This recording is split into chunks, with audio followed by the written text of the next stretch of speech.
Cuando llegó el día de Pentecostés, estaban todos unánimes juntos, y de repente vino del cielo un estruendo como un viento recio que soplaba, el cual llenó toda la casa donde estaban sentados. Y se les aparecieron lenguas repartidas como de fuego, asentándose sobre cada uno de ellos.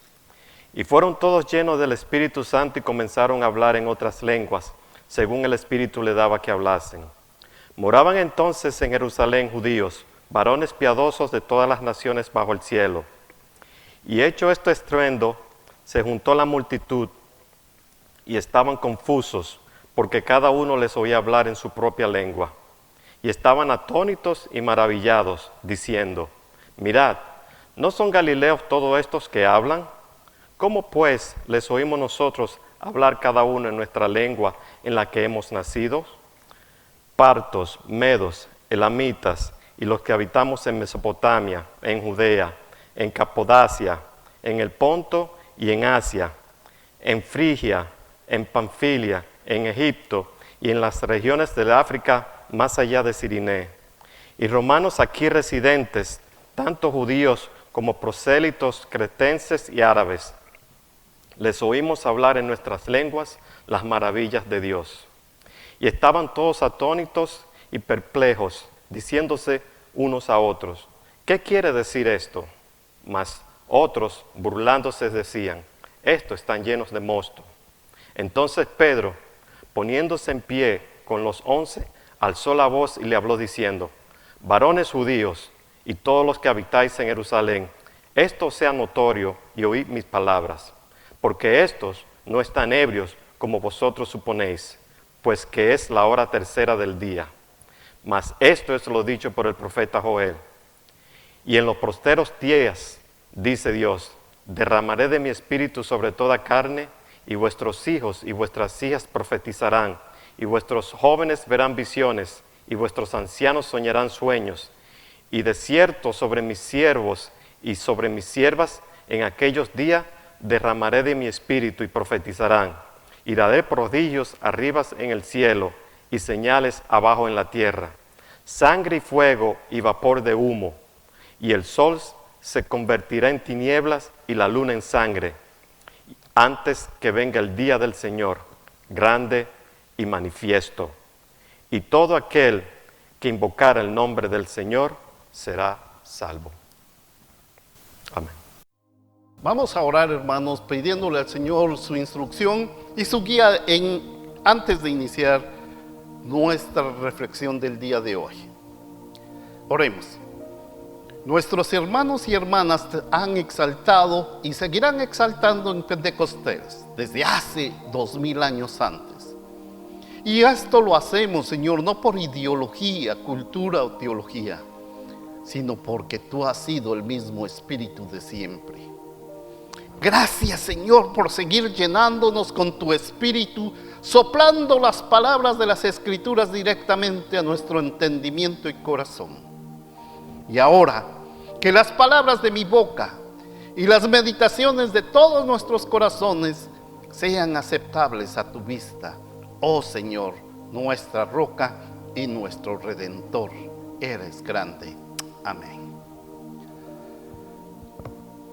Después de 50 días de la resurrección del Señor, viene una fecha tan especial que se llama el día de Pentecostés. El título de mi sermón es El día del Espíritu del Viento, que lo van a encontrar en Hechos 2, capítulo 2, del 1 al 21. Sin embargo, si usted quiere ser un poquito, seguir mi reflexión directamente, esta va a estar más basada en Hechos capítulo 2 del 1 al 13. Leímos hasta el 21 por el contexto de lo que vamos a estar tratando. Y dice nuestra reflexión de la manera siguiente: el Espíritu del Viento Santo es una gran fuerza y un ser y realidad que se acaba de leer en las Escrituras, y que a menudo escapa a nuestro ámbito y adecuado entendimiento. Antes de entrar de lleno al tema del Pentecostés, es preciso entender el rol de Dios en su papel como miembro de la Trinidad. En la mayoría de las principales iglesias cristianas, el Espíritu Santo sin duda juega el papel de la tercera persona. A Dios creador, a Dios redentor, que es Jesucristo, y el Espíritu Santo. En mi lectura obligada de la semana, encontré un comentario bíblico de un nuevo intérprete, y dice así, y que este no se aleja de la realidad religiosa actual.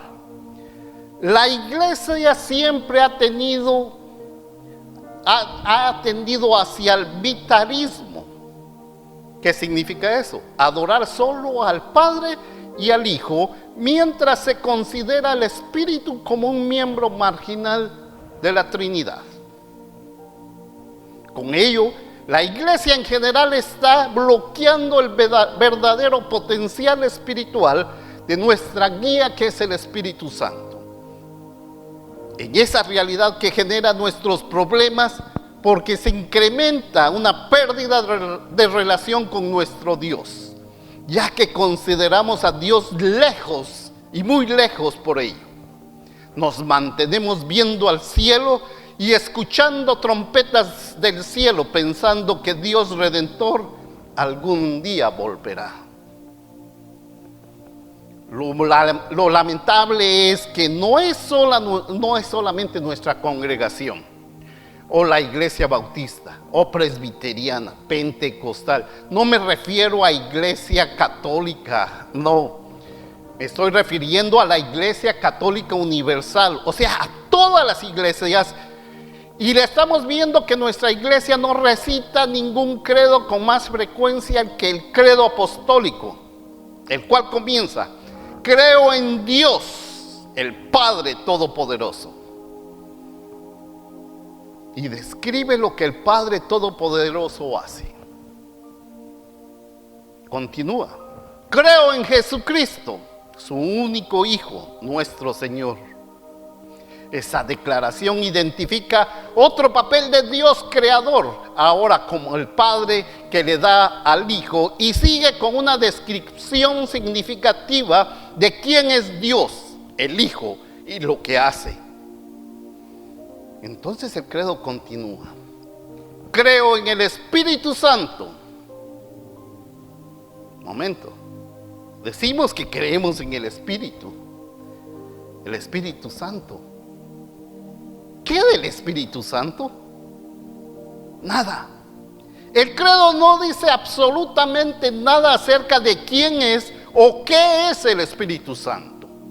Continúa el pronunciamiento, la creencia de la Santa Iglesia Universal, la comunión de los santos, el perdón de los pecados y así sucesivamente. ¿Y el Espíritu Santo? Es Dios con nosotros también, pero no hace ninguna mención extra. Ya sea que el Espíritu Santo tenga o no lo que le corresponde de las iglesias o creyentes, el Espíritu sigue trabajando arduamente, sigue soplando donde sea necesario y lo seguirá haciendo, nos guste o no. Continúa guiando, impactando, inspirando y trasladando individuos y comunidades, lenguas y no lenguas. Y tiene sentido que el Espíritu a menudo vuele por debajo del radar de la navegación de todas las doctrinas y todas las denominaciones cristianas. ¿Por qué? Porque el Espíritu es incomprensible, desconcertante, difícil de entender e imposible de controlar. Su trabajo a menudo nos parece desordenado e inquietante para nosotros los cristianos, aunque su actuar siempre ha sido así. El Espíritu, sin embargo, funciona mejor cuando se infiltra y guía en las comunidades dispuestas a soltar sus propias energías y, ¿por qué no?, en sus interpretaciones sólidas, con el fin de dar testimonio de la gloria de Dios y llevar el mensaje único a cada uno, a cada persona, a cada comunidad, a cada raza en su propia lengua y cultura.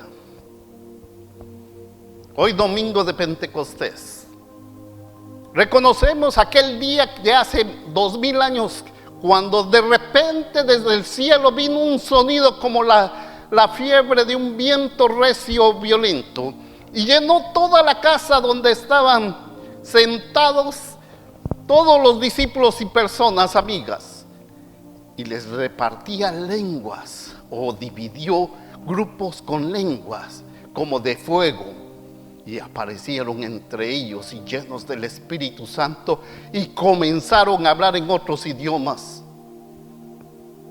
como el Espíritu les dio en habilidad. Fueron lenguas como el latín, el hebreo, y otras que no fueron aprendidas sino manifestadas para compartir el evangelio profético a todos los que no podían hablar el idioma de los discípulos. Recordando que cuando hablamos de profecía, no necesariamente estamos hablando de ver el futuro y hacer una manifestación de ellos. Los invito a leer al profeta Joel para su mayor análisis y contexto. En este tiempo y lugar se cumplió la promesa de la venida del Espíritu Santo registrada en el Antiguo Testamento. Hay un escritor que yo sigo constantemente que se llama Willy Limón. Llama ese día de Pentecostés en Jerusalén una iglesia clásica, una historia que la comunidad de fe asigna autoridad al Espíritu del Señor y a la que regresa una y otra vez como guía para su vida. Aquí, en ese momento, se revela lo que es la comunidad al relatar su origen en una poderosa obra del Espíritu. A veces la historia le ha dado esperanza a la iglesia. A veces esta historia ha juzgado a la iglesia y muchas veces la ha encontrado simplemente queriendo hacer. A los cristianos del siglo XXI se nos recuerda que tenemos un recurso que es más fuerte de lo que hemos imaginado. Es Dios mismo respirando a nuestro oído, moviéndose amorosamente en las hojas de los árboles. ¿Lo podemos escuchar? Sí, siempre existe nuestra disposición para ello. A menudo el día de Pentecostés se llama el cumpleaños de la iglesia. Esto supone que el Pentecostés puso en marcha la difusión del trabajo de la iglesia establecida en Jerusalén, trasladándose a todas las partes del mundo.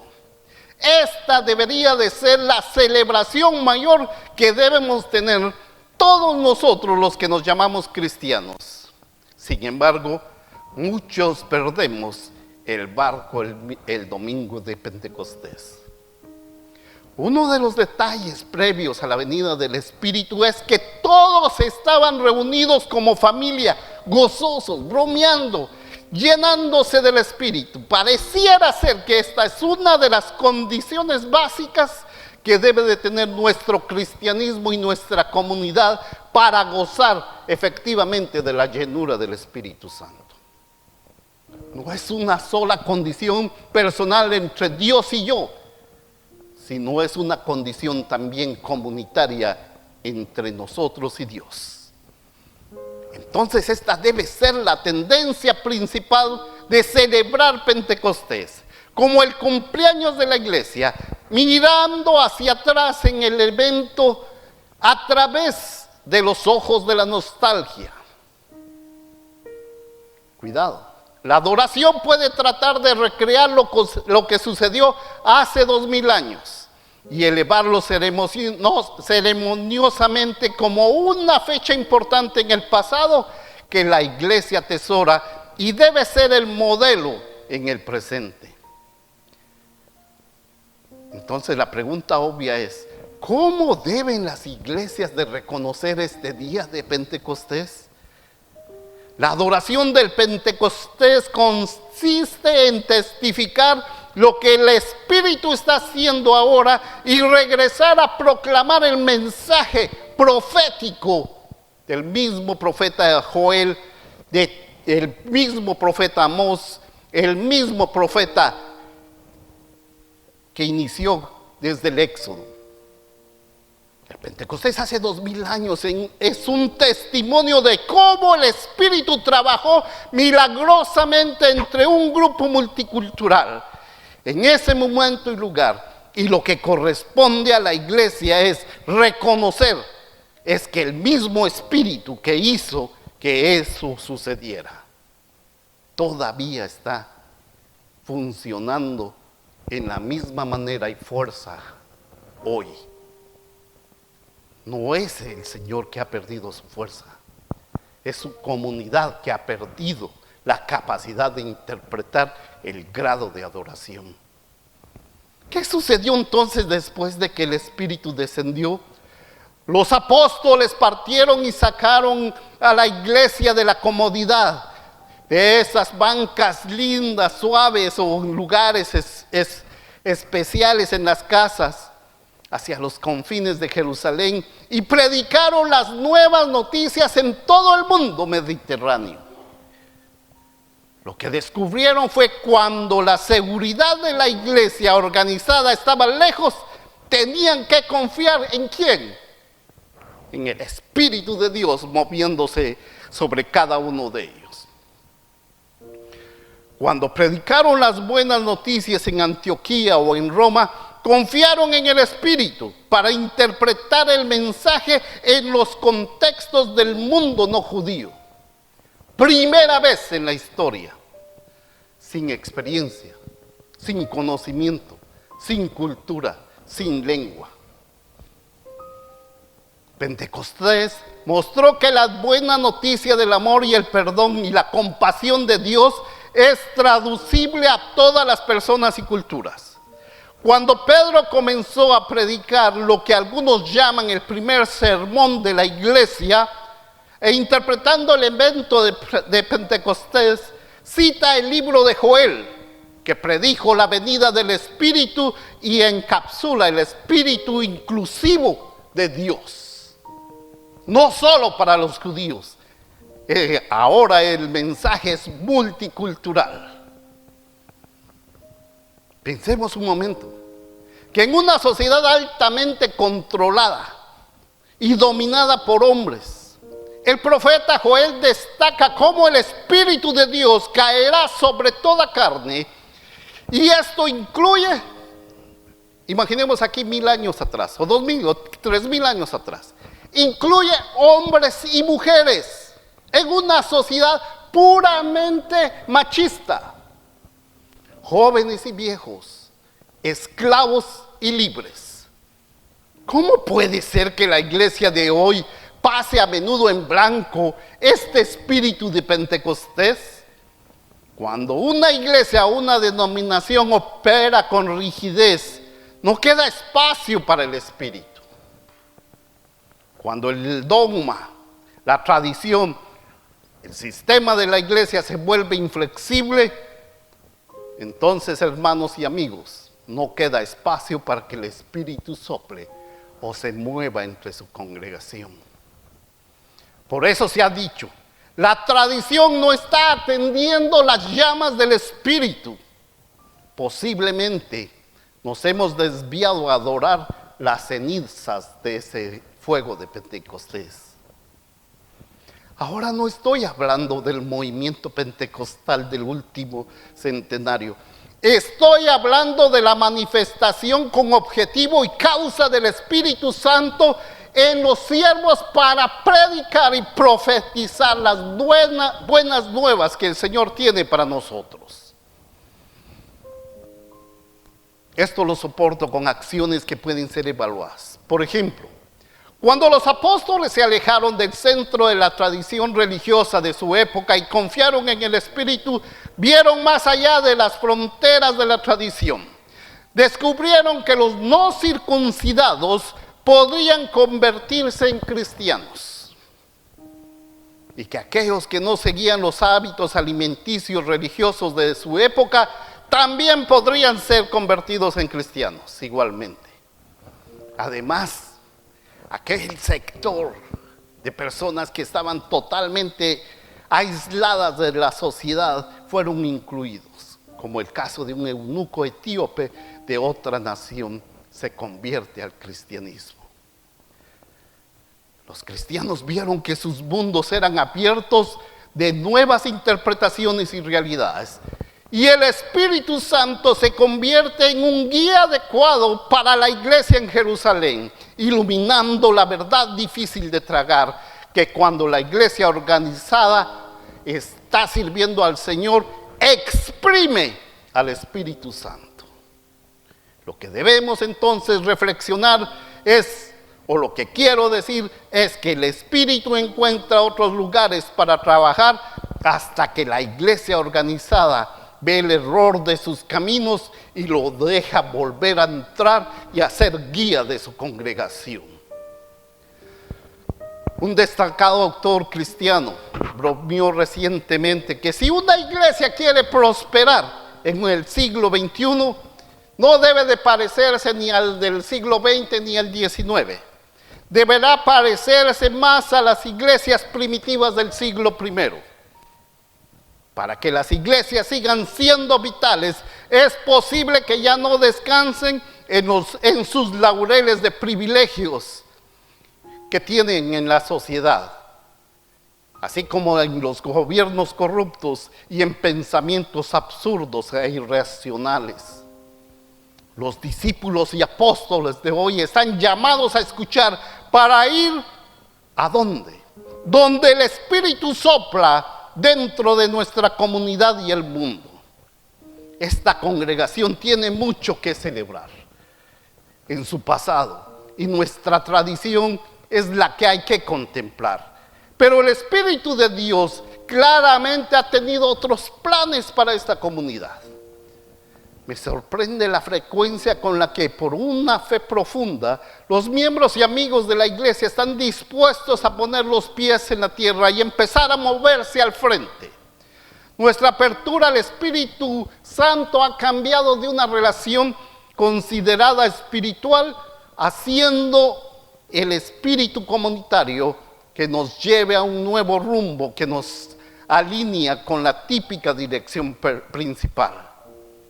Pero sin duda, el Espíritu ha llevado a nuestra iglesia, a Dufferin Street Church, a tener a Oasis en su interior, a un liderazgo más compartido, más espontáneo y más concentrado, fuera de las solo 4 paredes de nuestro templo. Y esto no es fruto de nosotros, sino de la gracia de Dios. Y es que Oasis se convierte en el punto de encuentro entre comunidad e iglesia. Aunque nuestra congregación no se involucra directamente, el Espíritu Santo utiliza mecanismos adicionales, considerando nuestras limitaciones propias. ¿Se imaginan que el evento del Pentecostés sea planeado por un comité de nuestra iglesia o de cualquier iglesia? Los diáconos formarán un grupo de trabajo del Pentecostés, llamarán a algunos hermanos. Todos empezarán a brindar ideas e intenciones. Esto va a ser lo mejor. Pero conociendo la cultura de nuestra congregación y otras congregaciones en las cuales he estado relacionado, empezarán a surgir algunas preguntas. ¿Cómo podríamos planear un evento de esa magnitud? Me imagino esa discusión. Vamos a tener que elegir un día con viento. Hermano, usted que es bueno para la computadora, busque en la aplicación meteorológica donde diga que va a haber viento ese día y que el viento será fuerte. Y yo encuentro que va a ser como el 23 de junio. Muy bien, ya encontramos el día. ¿Quién va a tener entonces, quién va a hacer la traducción de otros idiomas? El problema es no hay muchos. Y no hay ningún cuerpo en la congregación que hable el francés, el alemán, el hindú. ¿Qué vamos a hacer? ¿Y en qué casa deberíamos tener el Pentecostés? Lamentablemente casi todos vivimos en edificios. Solamente tenemos un pequeño espacio, así como sea, la mayor casa o la mejor casa que tenemos a disposición es la casa de Ramón, que sería la perfecta. Sí, hermano, pero el hermano Ramón organiza siempre la escuela dominical. ¿Por qué él lo va a tener que hacer otra vez? Entonces, cuando estamos hablando entonces ya de otras cosas un poquito más complementarias, aparece la persona que se encarga de los alimentos y dice: hermano pastor, ¿se recuerda que los dos hornos que tenemos para cocinar ya no sirven, ya no trabajan? Y aparece otro: ¿quién predicará e interpretará este evento? Y otro por ahí: ¿y de dónde vamos a sacar las lenguas de fuego? Tal vez las hermanas de la alabanza trabajen en eso, son las que más se adecúan para ese trabajo. Mi punto, por supuesto, es que el Espíritu guía y guía de maneras que no podemos ni planificar, ya que Dios conoce muy bien nuestros argumentos, conoce muy bien nuestros detalles. Quiero ser muy claro con la importancia de llevar a casa del mensaje de hoy. El Espíritu Santo sigue trabajando. El Espíritu está soplando y respirando a la par suya. Recuerde que la palabra espíritu en hebreo es la misma que significa respirar, ruach. El Espíritu está a la obra para estar respirando en nuestras vidas y seguir siendo ese gran pulmón en la comunidad.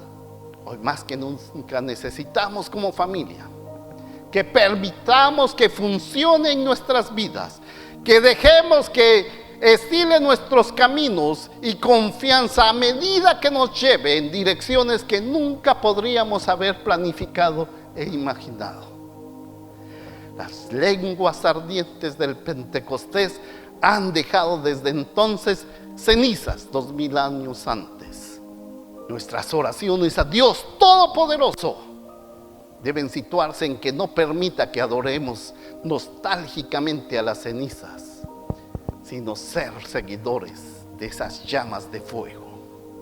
Debemos entonces cuidar, hermanos, amigos, usted que me escucha, debemos cuidar que la llama siga ardiendo libremente para contagiar ese fuego con aquellos que nunca han conocido de Dios. Déjeme orar. Que el Dios Padre, Hijo y Espíritu nuestro y nuestro Señor Jesús nos preparen el camino para ir a verlos. Que el Señor los haga crecer a cada uno de ustedes para que amen más y más a sus vecinos y a todos los que son considerados prójimos, tal como nosotros los amamos a ustedes. Que los fortalezca el Señor interiormente para que cuando nuestro Señor Jesús venga con todos sus santos, la santidad de ustedes sea intachable delante de nuestro Dios y Padre. Que Dios los bendiga, los guarde y los acompañe siempre, ahora y siempre. Amén.